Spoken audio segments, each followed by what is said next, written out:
sur King FM. Mesdames, Messieurs, bonjour. Voici les brèves que nous démarrons avec l'état de santé de Hissène Habré qui est au cœur d'une polémique. Son épouse Fatima Raymond Habré confirme sa dégradation après la publication d'un article du journal Vox Populi. L'administration pénitentiaire a vite démenti cette information et précise que l'ancien président tchadien se porte bien.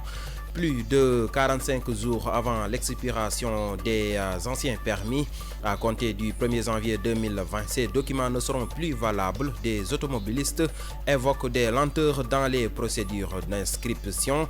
Pendant ce temps, le directeur des transports routiers déclare que 400 000 permis numérisés ont été délivrés. Un incident est survenu à Touba. Le domicile du maire Abdoulaye Hadka a été pris pour cible. Des coups de feu ont été tirés au domicile de l'édile de la ville. Le présumé auteur, Mbake, a été entendu par les enquêteurs. Toutefois, il n'y a pas eu de blessés. Sur l'international, plus de 1500 civils ont été tués au Burkina Faso et au Mali en 2019. L'information a été révélée par l'Organisation des Nations Unies. Son secrétaire général Antonio Guterres l'a déploré lors de la publication du rapport Sport Sénégal-Congo. C'est ce soir, match prévu à 19h au stade de Lat Dior de Thiès. Un match comptant pour les qualifications de la CAN 2021. Les Lions se sont entraînés hier à huis clos avec la participation de Sadio Mané. Pour la musique du jour, nous vous proposons donc ce titre intitulé Anana Ming, un morceau chanté par l'artiste international malien Salif Keita. L'offre de ces brèves, c'est dans un instant.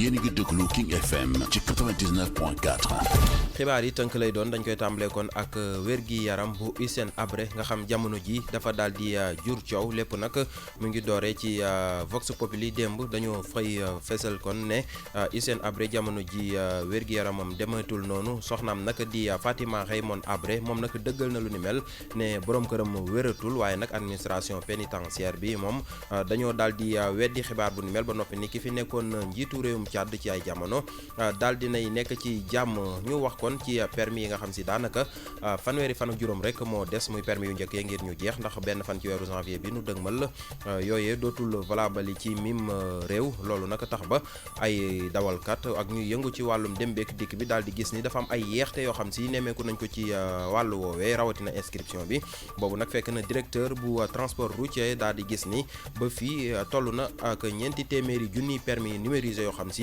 defar nañ ko ba jox ko seen borom. ñu wax kon ci fitna bi amaat fële ca Touba démb kër maire dëkk ba di Abdoulaye Hadka fa lañ doon dóor ay bali fital loolu nag ka ko def dañoo njort ni am mbàkke la ba tax kon ñu daal di koy déglu àttekat yi ñoo def lu ni mel waaye nag amul kenn ku ci jële ay gaañu xibaar yi ci dendu Afrique jàpp leen ni 1,700 doomu aadama ay civil ñoo ñàkk seen bakkan wala doon leen a faat ca Burkina Faso ak Mali ci atum 2019 bii te jeexagul loolu nag ab xibaar la boo xam si Organisation des Nations Unies di ONU moo ko xamle secrétaire général ba sax di Antonio Guterres daal dina koy ñaawlu bi ñu doon fésal bi lépp rapport tàggat yaram jàppale ne tey jii ci ngoon ci la Sénégal ak Congo di laale bu juróom-ñaari waxtu ci ngoon jotee jogante ba ci fii lay amee kon ci Sénégal rawatina ca Thiès ca stade Lat Dior démb nag gaynde yi daal dinañuy tàggatu Sadio Mané yegsi na bokk na tamit ca tàggatu ba jogante boobee kon mi ngi jëm ci qualification CAN 2021 bay am ca Cameroun. ñu jeexale wàllu musique